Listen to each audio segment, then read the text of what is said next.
ပြင်မနာမျိုးလေးနဲ့ဝေးလာတဲ့တနေရာ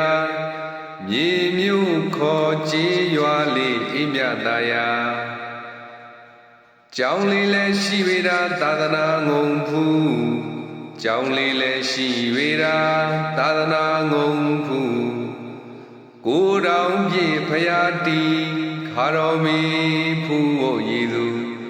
ကိုတောင်ပြည့်ဖရာတီခါတော်မီဖူးဖို့ရည်သူသို့တော်လည်းတရားမှမူဟောပြောသူရှိမှုသို့တော်လည်းတရားမှမူဟောပြောသူရှိမှုအတိညာမနနုတိမို့မြတ်ထူဘာဝနာအတိညာမနနုတိမို့မြတ်ထူဘာဝနာပွားမတတ်ရှာယရနာတော်ရဆရာတော်အလျာနဲ့ဒီနေရာရောက်လာတော့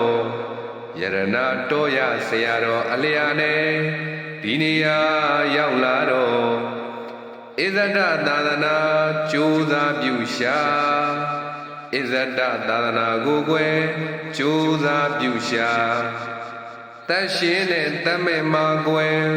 တတ်ရှင်မှာသာသနာကွယ်ကသွားရင်ဖြင့်တတ်မဲ့တဲ့ဖရာတွေမှာကိုယ်ကွယ်မဲ့မှာ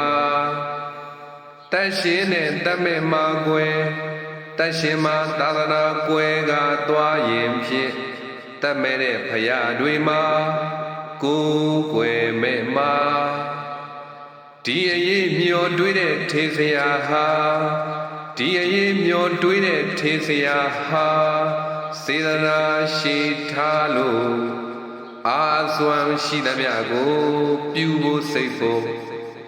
ဓမ္မဒုဒဆရာတော်လိုပင်ဓမ္မဒုဒဆရာတော်လိုပင်